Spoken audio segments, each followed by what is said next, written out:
Welcome to the Liberation Lab podcast, insights and interviews for the disruptive educator.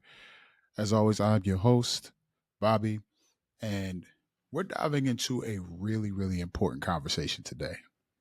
Today, we're talking about what it means to be an emotionally intelligent leader, a skill that I think is, I'm going to say, lacking or in need of development across the board in our schools. Particularly where I serve, there have been some concerning things that have happened, ways that I have to address our students, holding them accountable and aspiring them to be better, our teachers, motivating to continue to finish strong for this year as we lead into next year, and even my colleagues on the admin team. What could we be doing better being reflective leaders? And that got me thinking about this quality that none of my teacher prep or admin prep programs gave me. They didn't really challenge me in this area. Sure, it was mentioned, but the number one thing I'd say that you are ill prepared for is the need for emotional intelligence, development of your EQ. And this is like more difficult for us to learn, hone in on, and define because ultimately, what we find is that changes depending on who you're talking to, what their needs are, what the problems are, your stress levels, their stress levels, and so many other things. The pieces that I believe are that we are all struggling with is that as a leader, the teachers you lead, the students you serve, they all come with the expectation that you are the fixer. You are the person that is going to make this thing better. And so, pending your history, your personality makeup, your stress tolerance, all the things, the response that you have at the time could vary. I'll give you an example. So, day very recently, actually, there was, I'm coming in, I'm tired, there are things happening at home. My kids need things. I'm trying to be, you know, continue to be a better father, husband. I get to work and I'm still feeling the effects of everything that I poured into the day before. I didn't get enough sleep. I'm kind of hungry. It's just one of those days. And I walk in, and within 3 seconds of me getting in the door, this is not an exaggeration, one of the staff members stops me to talk to me about something that happened yesterday. I get in the main office and I find out that we have a significant number of teachers out today, which means I might have to, and I did have to cover. I get back to my office and three teachers need to see me about something that happened. And the day hasn't even started yet. Students are not in the building. That stuff takes a toll on you. How do you respond? What qualities do you need to have in order to navigate that well? It is my suggestion, and in my experience, it is the development of emotional intelligence. But what is it that I mean when I say emotional intelligence? When we talk about emotional intelligence, folks that do this work continuously, they usually define it with five different characteristics. If you're looking at this on YouTube, you'll see me share something with you here. There are five components of developing your emotional intelligence. And when I say emotional intelligence, here's what I mean. It's the ability to understand, perceive, and manage your emotions. Understand your own, perceive yours and others, and then manage those emotions. And it starts with five different components. These are not in any particular order, but the first one that I'm going to mention is self awareness. Self awareness. It is the ability to understand and to anticipate your own emotions and understand how your actions and decisions affect others. This is key. Our educational system is set up to have us only think about ourselves. If you're a teacher, you get to go into your classroom, close your door, and just worry about your kids and your class. If you are a staff member, you have to worry about your own responsibilities. If you are an admin or supervisor, a coach, you have specific responsibilities that you have to hone in on. So if everybody's honed in on their responsibilities, the problem becomes when we don't recognize how our actions affect others. Sure, you went into your classroom, you closed the door, and then the magic happens, but maybe there wasn't a student who didn't get to your class on time. Your door's closed, and now they cause havoc somewhere else. Maybe you're tired of student behaviors that you've exhibited when you have to cover a class, and so you don't do your best, and then that student leaves and then causes disturbances elsewhere. Somebody else is affected because of our inability to do our job or to serve our students well. You're an admin, and maybe the inconsistencies of your professional job, the things that you're supposed to do, maybe those inconsistencies are affecting your teaching staff. Maybe they're tired because they feel like they don't know which you they're going to get. So student behavior affects us. Admin inconsistencies affect us. Our colleagues' choices affect us. Yet and still, our own actions, our ability or inability to do what it is that we need to do to perform our responsibility to the best of our ability, those affect everyone else. Are we self aware? Have we done the work of figuring out what are our triggers? What are the buttons that people can push that put you in a place where you're not going to be your best self? Shout out to Dr. Emden. In his book, Ratchetdemic, he uses the analogy of an elevator. He talks about how students, and I'm going to expand it a little bit and say staff, even admin, every human in your building has the ability to push your buttons. But when you enter an elevator and you want to get to a different floor, the one thing you must do is to indicate that floor by pushing a button. He uses this analogy to talk to us about how when students or staff push our buttons, it is an invitation for us to raise to a different level. I suggest to you that the elevator analogy that he is using, that the elevator itself is a level of self-awareness. Have you done the work necessary to see what's behind the button pressing? What's the backstory? Have we been able to perceive what's behind the request? What's behind the closing of the door for the teacher? What's behind staff maybe checking out on initiatives or things that are happening within your building? What's behind your inability to see those things through? Are you self aware? Not only that, it's not enough just to be aware of what it is that you may be doing, saying, thinking, acting on that are affecting others. You must be, and number two, the ability to have self management, to control and to regulate one's emotions, adapt to the changes in your environment, and hear it now, maintain a healthy outlook. I'm not talking about toxic positivity. I'm saying a healthy outlook. So, this one I think is sorely needed right now as we're hanging on for dear life. I saw a meme recently that had, if you're familiar with Toy Story, um, Woody is standing on the side of a truck and he's holding on to Buzz Lightyear as the truck is driving.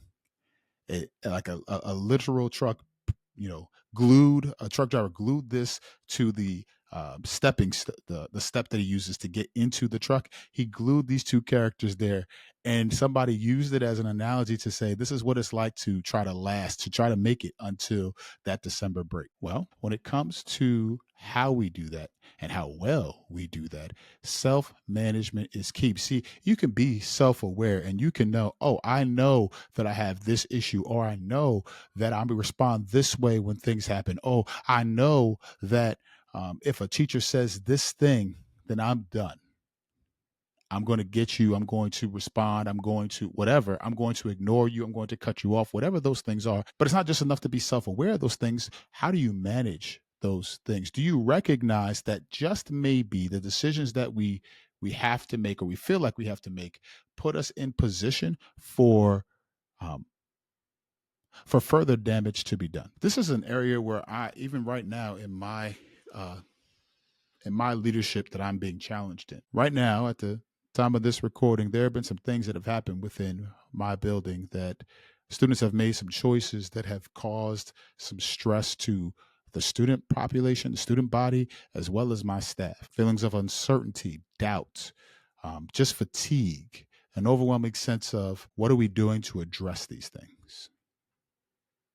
Well, it's not enough for me to be aware of what my staff and what my students might be thinking and feeling. The way that I produce results is by managing my own emotions. I have doubts. I have concerns. I'm struggling to see the bigger picture at times, but my responsibility is to my staff. So I center myself on the bigger picture. I center myself on why I got involved in this business and why I continue to serve in the places in which I serve. I adapt to the change in the environment. What happened at the beginning of the year is very different than how my staff feels now. What's my healthy outlook? There are a lot of things that we are doing well. And there are some things that we need to course correct. And so just like a chiropractor will evaluate your alignment and systematically look at certain areas and prioritize the adjustment, that is what I'm doing with my school even now. And I suggest that is what you should be doing in your practice, whether that be in your instructional leadership, behavior management, building a classroom community. The rigor, the instruction is teaching and learning happening in your classroom every day. Are students learning and growing? Do you have deficit language and deficit ideology that you need to challenge? All of those things fall under this self-management piece. And what's the healthy outlook? I may not be where I want to be today, but I am growing and I am making progress and I am pursuing my highest self. And that has a positive effect on those I work with. Not only must you be self aware, and then you must be engaged in self management. But number three, you must have this social skill, the ability to build and maintain healthy relationships. As a leader, this is unmatched in terms of how you move things forward because your school culture, your school climate, yes, it rests on your shoulders. However, you can't do it alone. And you need the vision, you need the input, you need the buy-in, you need the collective genius of those you work with. So social skill says, I know I can't do it all by myself, and I'm going to invite others into this process. I'm going to ask them what it means for us to build these healthy relationships. How do I serve them well? What things am I doing that is causing added stress? What things am I doing that is putting them in a position where they are no longer their highest self when it comes to serving with me? See, self awareness and self management will put me in position to ask for feedback. This is huge. As teachers, are you asking for the anecdotal and qualitative feedback of your students? They'll tell you what you're doing or not doing that doesn't work for them. They'll tell you what you're doing that does work for them. Are you asking for that feedback and responding to it? Are you showing them that their voice matters? Because here's the thing, teachers will tell you all the time about how they they want to be included in the decisions that directly impact them, yet turn right around and exclude the students in their classroom and decisions that they make that impact those students. See, as power flows, when it goes from a perceived greater source to one that has lesser power, we tend to replicate those areas of harm that directly impact us. I was recently watching an episode of The Witcher. I watched the first episode, then put it down. I didn't really like it. I decided to pick it back up. So I'm in the first season. And I don't know how much I don't know how much I'm going to watch, but I'm enjoying it thus far. And in this episode, I'm watching this princess. Siri is her name. Princess Siri is on the run. There is I'm going to say, madman chasing after her. And she sees flags that represent her land and her country. She runs to them, thinking that she is safe.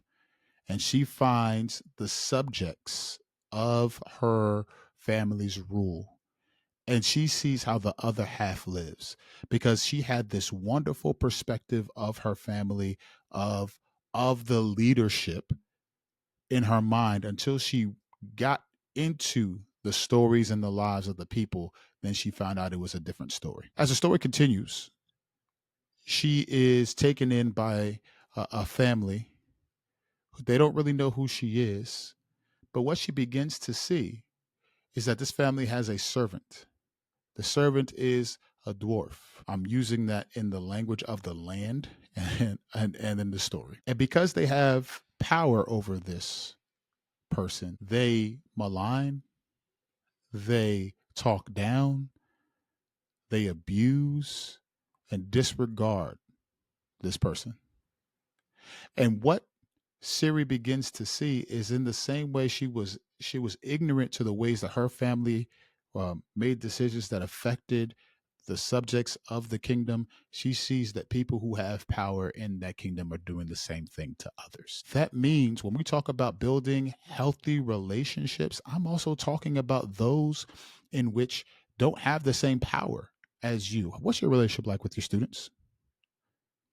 I mean, like, we talk about building healthy relationships, and I think that's key.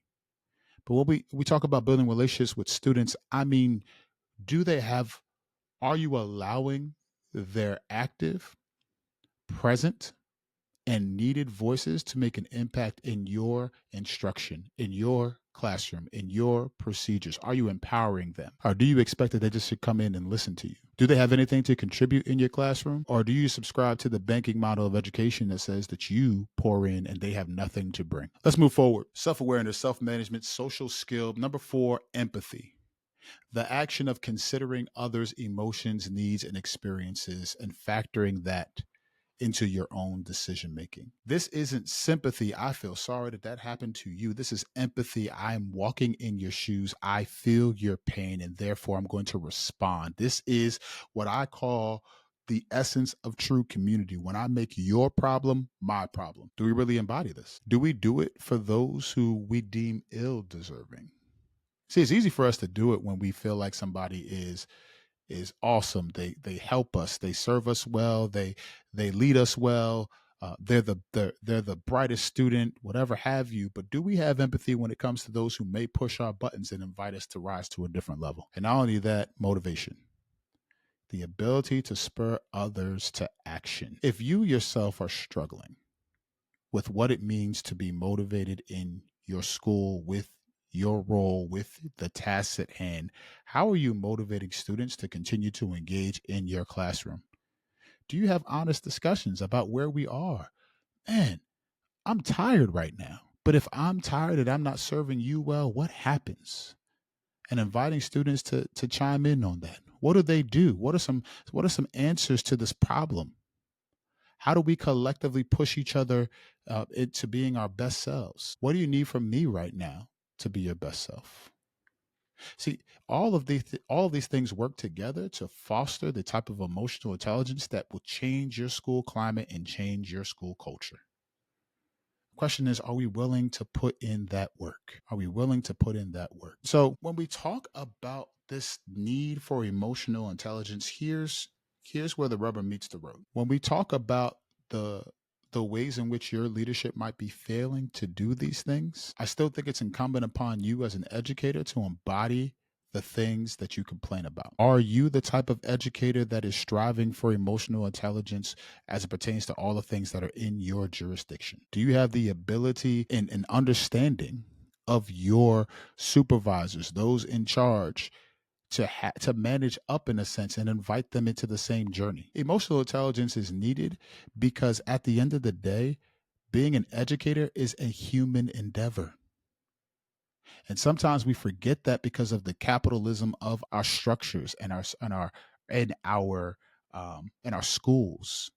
What I mean is, we're always expected to produce something, but rarely are we asked about what's needed to do that, about the people. We don't have a human approach to things. More times than not, it's just produce at all costs. And because money is tied to production, forget your feelings, forget all those things. You got to produce at the end of the day. And so because everybody feels this pressure, we take our power and we force it on it flows downward in a most horrific way. District leaders feel the pressure from the state to perform, to make sure they're doing well on that, make sure the district is performing well on tests. So they put it on the principals. Principals feel it, put it on assistant principals. Assistant principals and coaches feel it, they put it on the teachers. The teachers feel it, they put it on the students. The students feel it, and then behaviors come out. And we're all dealing with this mess because we won't engage and find a way to have this emotional intelligence one with another. So what can you do? The first thing I'm going to invite you to do is to reflect. Who have you been this year? If you had to really think about and reflect on the kind of educator you have been this year, have you vibed, if you will, at your highest frequency for most of this year? Where have you fallen short? And why? Why might that be? Pause and reflect. Think through those things. Be honest about them. And then I'm going to push us a little bit here. Don't keep that to yourself. Engage in a meaningful discussion with your students about what you've discovered about yourself. Model the type of reflection that you want them to see as they manage their own behaviors, as they push themselves to be their highest self. See what feedback they give you. See what grace they give you when you're honest about your shortcomings. See how they begin to model those same things for themselves because you've given space for it by leading with authenticity. Not only should you do that, but if you have relationships and connection with an assistant principal, a coach, or somebody that you might find a relationship with, talk to them about that. Set goals together to hold each other accountable to the growth that you want to see. At the end of the day, you cannot continue to hold your growth and development hostage and demand that the ransom be paid in terms of alleviating your frustrations. Frustrations are always going to be a part of the job, unfortunately. And even as we work to change things, you need more and more people involved in the process. My question to you is, when it comes to the problems and the solutions in your school, what's your role? Are you being emotionally intelligent, or are you choosing to contribute more problems than solutions to your space and place of work? Our students deserve emotionally intelligent leadership so they can develop their own emotional intelligence. So let's reflect on that. Let's build on that. Let's keep pushing. Till next week, family. Peace.